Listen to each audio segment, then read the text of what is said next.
Cuba e Angola receberam 875 milhões de dólares do BNDES. Os governos petistas emprestaram a fundo perdido, ou seja, sem expectativa de retorno desse pagamento, 692 milhões de dólares para a reforma do Porto de Mariel, em Cuba, obra realizada pela Odebrecht, uma das investigadas na Operação Lava Jato. Em junho de 2014, um novo empréstimo de 150 bilhões de dólares foi aprovado para favorecer a ditadura cubana.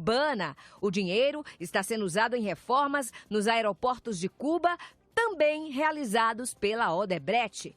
Mais de 650 milhões de dólares do BNDES financiam no Equador e no Peru hidrelétricas construídas pela, adivinhe só, Odebrecht, não por acaso uma das maiores doadoras de campanha de Lula e de Dilma.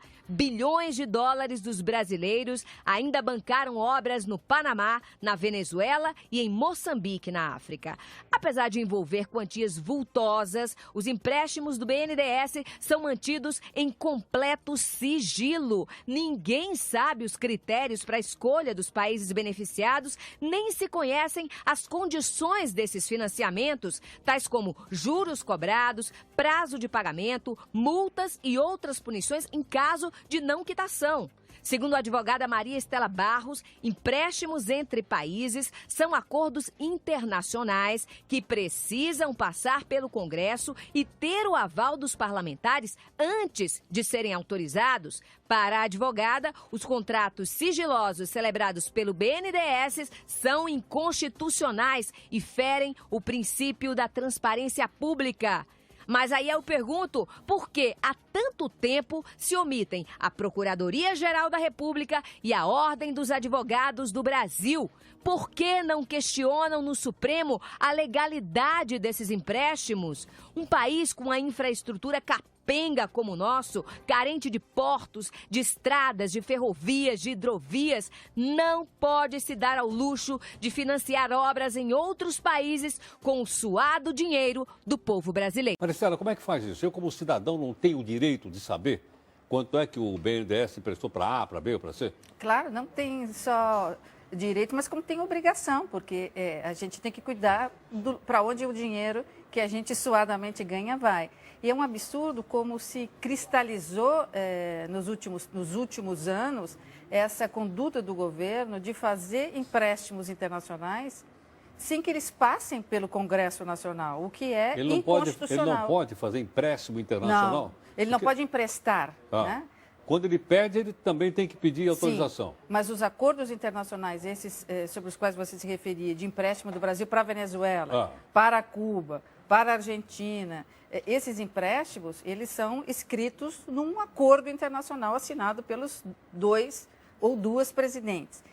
Uma vez assinados pelos presidentes, eles têm que passar pelos parlamentos, pelos congressos, no nosso caso o Congresso Nacional é bicameral, para obter a aprovação do Congresso Nacional. É um momento no qual o povo, nós, dizemos se nós queremos emprestar ou não queremos emprestar. Então, esses empréstimos não são ilegais? São inconstitucionais. Inconstitucionais. Eles não têm eficácia jurídica, na verdade. Então, emprestar para Cuba de forma secreta é inconstitucional e significa que esse acordo feito entre os dois presidentes, entre a nossa e o outro, ele é nulo perante o direito Quer dizer brasileiro. que, então, quando é feito um contrato desse também, ele é secreto?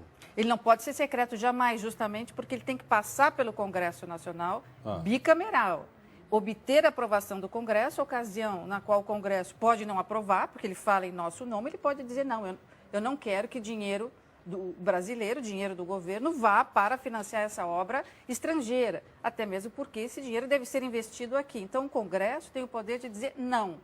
Só depois que ele diz sim, é que volta para a mesa do presidente, volta para a mesa da nossa presidente e ela, então, confirma aquele ato que ela assinou lá tempos atrás.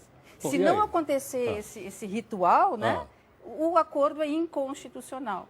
Então alguém pode entrar com uma ação direta de inconstitucionalidade no Supremo, vai dar aquele perereco? Sim, isso já aconteceu no passado, Heródoto, porque no passado, até o governo Collor, ou seja, antes da Constituição de 88, alguns presidentes brasileiros fizeram esse tipo de acordo. Eram chamados acordos de cavalheiros, acordos secretos, acordo em forma simplificada. Com a Constituição de 88, isso foi proibido, porque ficou claramente exposto na Constituição, expresso, que todos os acordos têm que ter aprovação do Congresso Nacional.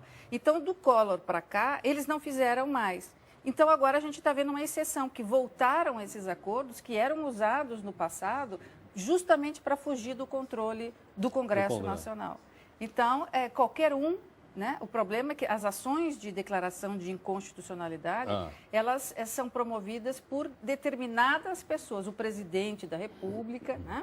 O procurador-geral da República, as federações e a Ordem dos Advogados do Brasil, o Conselho Federal. Sim. Nos anos 80, 70, o Conselho Federal da OAB entrou com uma ação enorme de declaração de inconstitucionalidade das renegociações que o governo secretamente tinha feito, o governo brasileiro, para renegociar a dívida externa, que hoje nós não temos mais. E foi um trabalho ótimo que foi feito agora, na época. Ninguém pensou nisso até agora. Nem a oposição. Se você não levanta essa lebre, ninguém... Se você não levanta, porque veja, nem a oposição... Eu não levanto por ignorância, pô. Mas a importância do jornalismo é essa, porque a oposição é que deveria fiscalizar, a oposição é que deve dizer, olha, eu estou aqui no Congresso Nacional, esse acordo não passou por nós, não passou pelo povo, ele não tem vigor. Volta para cá o dinheiro que foi emprestado, né? Ou devolva o mais rápido possível, ou preste contas ao governo de que forma isso vai voltar. Agora é o seguinte, e quanto às informações constantes do BNDES?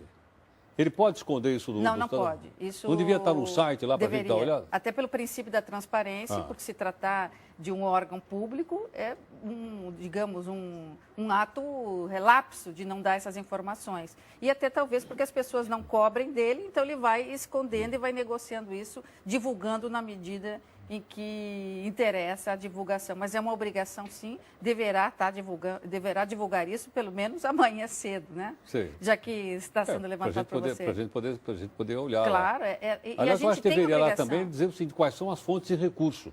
Da onde veio essa grana que está lá? Se veio do Tesouro, do FAT, do Fundo de Garantia, sei lá de onde veio. Tem que ter um fluxograma, né? Essa quantia pertencia a uma determinada rubrica. Nessa rubrica havia superávit.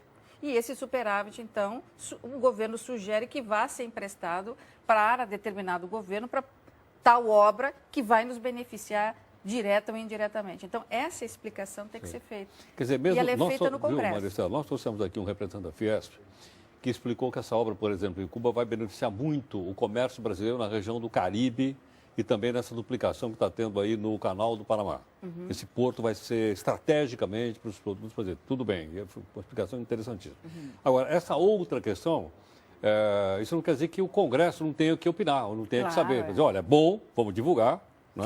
Vai ser bom para o Brasil, ou se não é bom, não vamos concordar. É muito melhor divulgar, porque é obrigação, inclusive, do presidente, seja ele lá que for. Porque senão a gente só fica sabendo depois que está tudo pronto. Como é que nós vamos voltar atrás? Já foi feita a festa, já inauguraram o porto.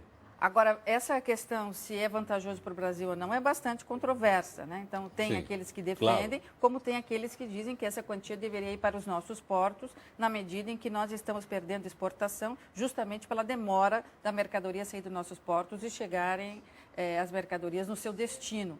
Então, é bastante controvertido, mas essa era uma discussão para ser mantida no Congresso Nacional, ou seja, com os nossos representantes, né?